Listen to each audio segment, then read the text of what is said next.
मैं आपको स्कैन के बारे में बताना चाहता हूं, जो कि अमेरिका की space communication and navigation authority है, जो कि तमाम स्पेस के नेटवर्क्स को एडमिनिस्ट्रेशन उनकी करती है और उनको मैनेज करती है। इसके अंडर 3 से 4 किस्म के मुख्तलिफ डिपार्टमेंट्स हैं, जिसमें डीप स्पेस नेटवर्क को भी ये मैनेज करती है, नियर अर्थ नेटवर्क को भी करती है, स्पेस नेटवर्क को करती है और फिर tracking and data relay satellites को भी ये मैनेज करती है, जिसे हम देखने वाले हैं। जो लेटेस्ट ट्रेंड है DSN नेटवर्क के एंटीनास के लिए, अब हम मैक्सिमम तो 74 मीटर तक जा चुके हैं, लेकिन हम इससे बड़े एंटीनास बनाना चाहते हैं। उसके लिए हम एक टेक्नोलॉजी का इस्तेमाल कर रहे हैं, उसे deep space network aperture enhancement project DAP project कहते हैं, जिसमें 34 मीटर के ज़्यादा एंटीने लेके 4 एंटीना लेके उनको इलेक्ट्रॉनिकली कपल किया जाता है। तो हमने एक बड़ा एंटीना बनाने की बजाय हमने छोटे छोटे कई एंटीना लेके उनको कपल किया और उससे बड़ा अपर्चर, हमें लगता है ऐसे अपेरेंटली कि हमारा अपर्चर बहुत बड़ा हो गया और हमारे पास कम पावर के सिग्नल्स बड़े अच्छे तरीके से आ रहे हैं। लेकिन DSN का काम सिर्फ ये नहीं है कि उसने डाटा रिसीव करना, डाटा सेंड करना है और कम्युनिकेशन करवानी है, बल्कि वो नेविगेशन के लिए भी इस्तेमाल होता है। क्योंकि हमारे पास स्पेस में गूगल मैप्स तो है नहीं, हमारे पास स्पेस में GPS तो है नहीं, तो आपने नेविगेशन भी देखनी है कि जो स्पेसक्राफ्ट जा रहा है वो कहाँ पर पहुँचा। उसके लिए मुख्तलिफ टेक्निक्स यूज़ होती हैं, जो कि मैं जल्दी जल्दी यहाँ पे बताऊँगा।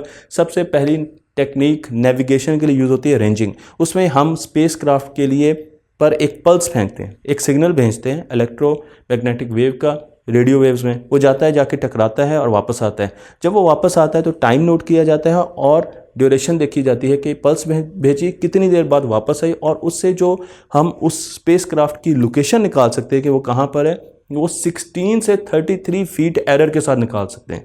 ये नासा का डाटा है जो मैं आपको यहाँ पर कोट कर रहा हूँ, बल्कि ये बताता चलूँ कि जितना डाटा भी है वो सारा का सारा नासा की वेबसाइट से उठाया गया। इसी तरीके से डॉपलर शिफ्ट यूज़ की जाती है।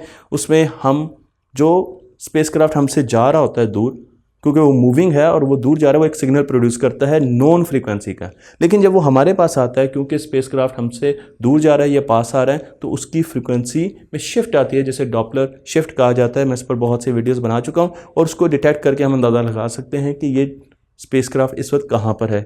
फिर एक तीसरी चीज़ हमारे पास आती है जिसे डेल्टा डॉर कहा जाता है, और उसमें हम कोजार के सिग्नल्स लेते हैं, और कोजार के सिग्नल जब रिफ्लेक्ट होके एक स्पेसक्राफ्ट से हम तक आते हैं तो उसमें डॉपलर इफेक्ट को देखा जाता है और उससे हम अंदाज़ा लगा सकते हैं कि स्पेसक्राफ्ट की लोकेशन क्या है। इसके साथ साथ DSN कम्युनिकेशन में हम टोन्स भेजते हैं। आपके टेलीफोन नेटवर्क पर जो आप टेलीफोन उठाते हैं तो आपके पास एक टोन आ रही होती है।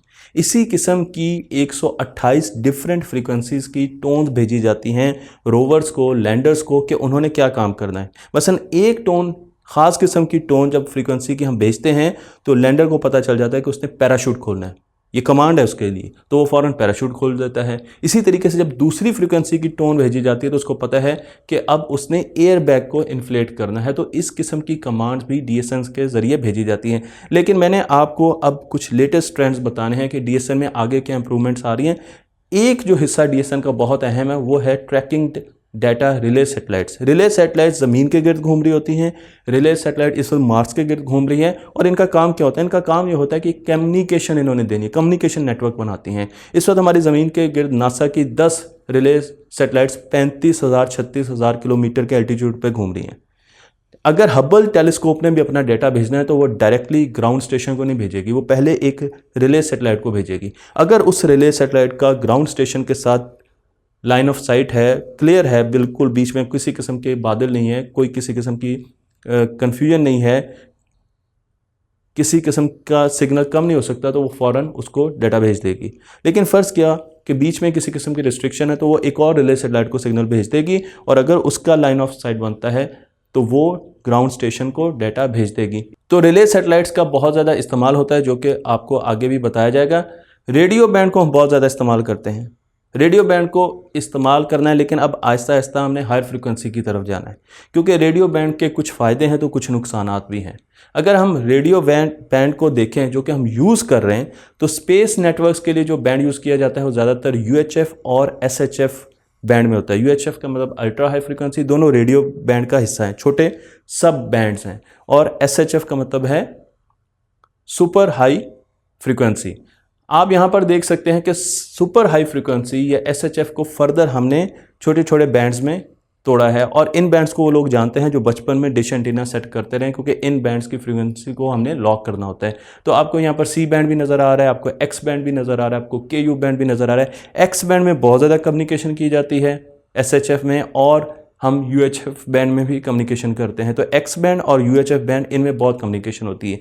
लेकिन अगर आप विकीपीडिया पर जाकर देखें तो आपको पता चलेगा कि नासा जो कम्युनिकेशन कर रही है वो इन फ्रीक्वेंसी बैंड्स में कर रही है, और इन फ्रीक्वेंसी बैंड्स को प्रोटेक्टेड बैंड्स कहा जाता है, क्योंकि इसमें कोई भी मोबाइल कंपनी, कोई भी टेलीकॉम कंपनी ट्रांसमिशन नहीं कर सकती, क्योंकि ये सिर्फ और सिर्फ डीप स्पेस नेटवर्क्स के लिए इस्तेमाल होते हैं। तो आपको एस बैंड, एक्स बैंड, के बैंड ये सारे नज़र आ रहे हैं। लेकिन अगर एक रोवर ने डेटा भेजना है ज़मीन पर तो उसके पास दो तरीके हैं। पहला तरीका यह है कि वो सैटेलाइट को जो कि मार्स के गिर्द घूम रही है उसको डाटा भेजेगा, और वो भेजेगा UHF बैंड पे, ठीक है जी। और उसके बाद वो सैटेलाइट डायरेक्ट ज़मीन पर डाटा भेजेगी, या वो एक रिले सैटेलाइट को भेजेगी और वो ज़मीन पर भेजेगी। इसी तरीके से जो कम्युनिकेशन हो रही होती है, उसने डाटा नहीं भेजना, उसने सिर्फ ऑर्बिटर से कम्युनिकेट करना है, MRO ऑर्बिटर से कम्युनिकेट करना है, जो कि मार्स के गिर्द घूम रहा है, वो भी UHF बैंड में हो रहा है, जो कि आपको तस्वीर में नज़र आ रहा है। लेकिन अगर उसने डायरेक्टली कोई चीज़ ज़मीन पर भेजनी है तो उसके पास वो एंटेनास भी मौजूद हैं, और वो एक्स बैंड में कम्युनिकेशन कर सकता है, ज़मीन पर डायरेक्ट चीज़ भी भेज सकता है। बहुत कम पावर होती है, लेकिन उसके पास ये एंटेनास मौजूद होते हैं। क्यूरोसिटी ले लें या आप परसेवरेंस रोवर ले लें, दोनों के पास 3 किस्म के एंटीना थे।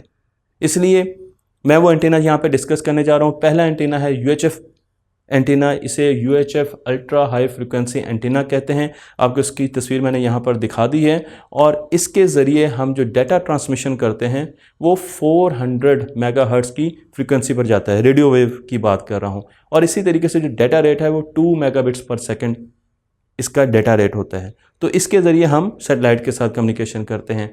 X band high gain antenna भी एक्स बैंड में है। हाई गेन एंटीना आप देख सकते हैं कि ये एक हेक्सागोनल शक्ल में है, आगे भी तस्वीरें दिखाऊंगा आपको। तो इसको अगर आप देखें तो ये ऐसा एंटीना जो अपनी ओरिएंटेशन भी बदल सकता है, डायरेक्शन बदल सकता है, और इसने ज़मीन की तरफ अपनी डायरेक्शन रखनी है, हर वक्त ज़मीन को ट्रैक करके उस तरफ अपनी डायरेक्शन रखनी है। 7 से 8 गीगाहर्ट्ज़ में काम करता है क्योंकि हाई फ्रिक्वेंसी है, और 3000 मेगाबिट्स पर सेकंड डाटा भेज सकता है। उसके बाद हमारे पास एक्स बैंड लो गेन एंटीना है जो कि सिर्फ रिसीविंग करता है 7 से 8 गीगाहर्ट्ज़ पर, और 30 बिट्स रिसीव करता है, क्योंकि इसने रोवर ने तो डाटा रिसीव नहीं करना वीडियोस का या तस्वीरों का, उसने तो सिर्फ कमांड्स रिसीव करनी, इसलिए उसको बहुत ज़्यादा कम डाटा रेट की ज़रूरत है। मैं आपको यहाँ पर एक एप्लीकेशन दिखा रहा हूँ जिसका नाम है space craft air. Google store पर ये एप्लीकेशन अवेलेबल है, आपने जाकर इसको डाउनलोड करना है, इसको इंस्टॉल करें, और इसमें आपको वो तमाम रोवर्स, ऑर्बिटर्स, DSN एंटीनास, हर चीज़ आपको नज़र आएगी।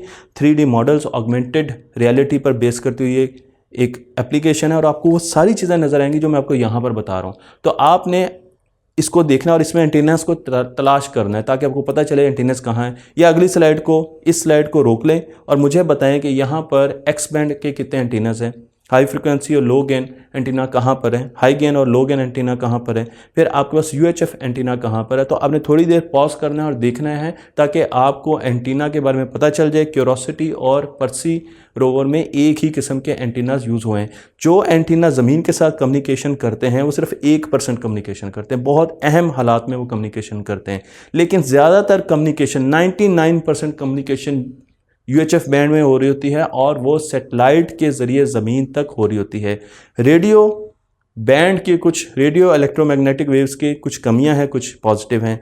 जो पॉजिटिव हैं वो ये हैं कि इसका स्प्रेड बहुत बड़ा होता है, इसकी वेवलेंथ बहुत बड़ी है। तो जब हम सिग्नल इधर से मार्स पर भेजते हैं तो वो इतना बड़ा सिग्नल होता है, उसका स्प्रेड इतना बड़ा होता है कि हम कहीं भी उस हिस्से में जहाँ पर वो सिग्नल जा रहा है एंटीना रख ले वो रिसीव कर लेगा। कई रेडियो वेव्स तो मार्स के साइज़ के बराबर होती हैं, तो आपके लिए बहुत आसान है कि आप कहीं भी एंटीना रखें तो सिग्नल तो आप तक पहुंच रहा है। ये इसका बहुत बड़ा फ़ायदा है। इसलिए इसके जो इलेक्ट्रॉनिक्स है वो कम्प्लेक्स कम होती है, कम पैसों की बनती है, कॉस्ट इफेक्टिव होती है। हम इसलिए रेडियो वेव्स पर गए। लेकिन अब दूसरी साइड भी है, क्योंकि इसकी फ्रिक्वेंसी बहुत कम होती है इसलिए हम बहुत ज़्यादा डाटा रेट अचीव नहीं कर सकते। हम वीडियोज़ को, हाई क्वालिटी इमेजेस को रिसीव करना हमारे लिए मुश्किल है। तो अगर हमने वीडियो स्ट्रीमिंग करनी है तो उसके लिए हमें इलेक्ट्रोमैग्नेटिक स्पेक्ट्रम में ऊपर की तरफ जाना पड़ेगा। हम रेडियो वेव से वो काम नहीं कर सकते।